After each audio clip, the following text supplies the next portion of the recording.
53:5. See, it is how it's pierced through.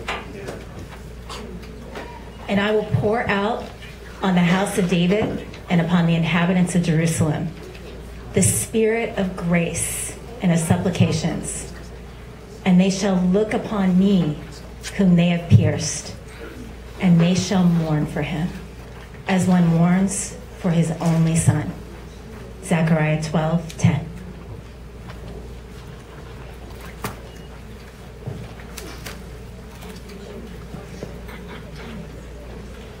As we break the middle piece of matzah of affliction, the middle piece is known as the piece of affliction. We recall the brokenness and the affliction of our Messiah and his sacrifice for us. The larger half of the broken matzah is called the afikomen. It's a Greek word that means that which comes last, or the dessert. It is to be traditionally wrapped in white linen and buried or hidden, which we're not going to do for tonight for time's sake. But it will remain hidden for a time, but it will return to us at the completion of the meal. So, pierced, striped, broken, wrapped in white linen, buried, and resurrected later to be our dessert. Wow. Sound familiar? And they were doing that for 1,300 years before he came.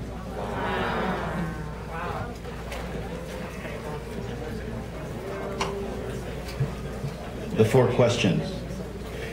And it will come about when your children will say to you, "What does this rite mean to you?"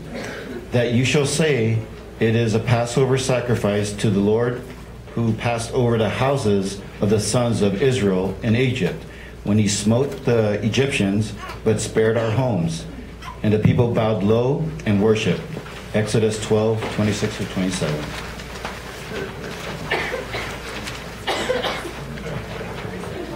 And our child returns to ask the question once again.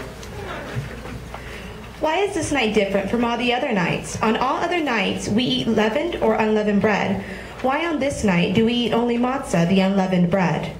When Pharaoh let the people go from Egypt, they were forced to flee in great haste. They had no time to break their bread. There was no time to wait for the yeast to rise. The sun beating down on the dough as they carried it along, baked into flat unleavened bread called matzah.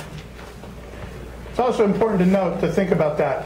Oftentimes one of the questions Jews have wrestled with over the centuries is why 400 years of slavery? Imagine how hard this trip was in Egypt, in the desert. It was so hot, bread baked on their backs. If it wasn't for 400 years of generations being prepared, they may never have survived 5 hours, much less 40 years in the desert. So again, sometimes a tragedy ends up being a great thing.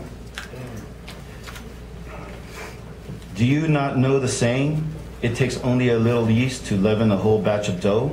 Get rid of the old leaven so that you can be a new batch of dough, because in reality, you are unleavened. But our Passover lamb, the Messiah, has been sacrificed. During this season of Passover, let us take the challenge to break our old habits of sin and selfishness and begin a fresh, new life. Everyone can take one of the pieces of matzah. And just break. You guys can start. Break a little piece off one of the whole pieces of matzah.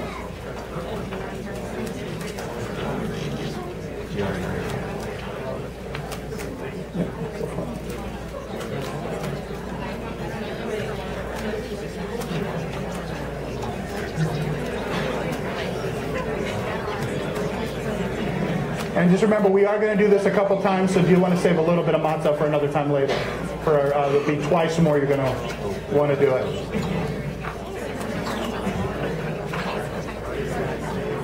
Actually, maybe 3. So we take that piece of matzah, and blessed are you, O Lord our God, King of the universe, who has sanctified us by his commands and commanded us to eat the matzah. We can all eat the matzah. On all other nights, we may eat all kinds of herbs, but on this night, only bitter herbs?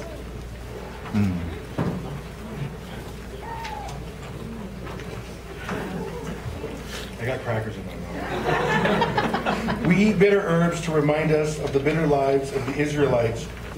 The Israelites were made as slaves in Egypt.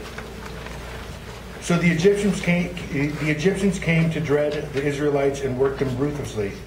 They made their lives bitter with hard labor in brick and mortar, and with all kinds of work in the fields. Exodus 1:12 through 14. And now we come to my favorite part of the Seder, least favorite song. It's time to eat the bitter herbs. Everyone take another little piece of matzah and scoop some of the horseradish. Get a good shot. Just do it.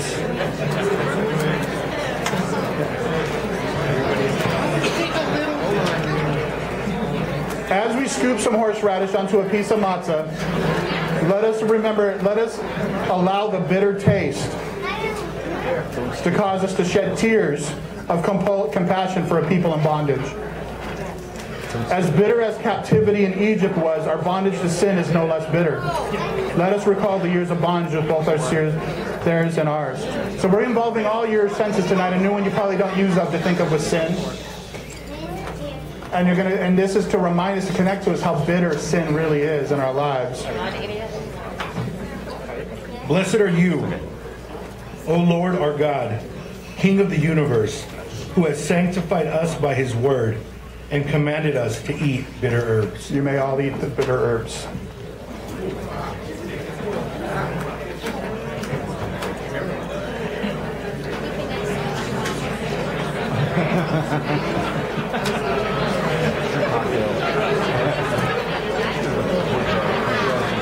Anyone with a sinus cold may not have one now. As the herbs may clean those sinuses out.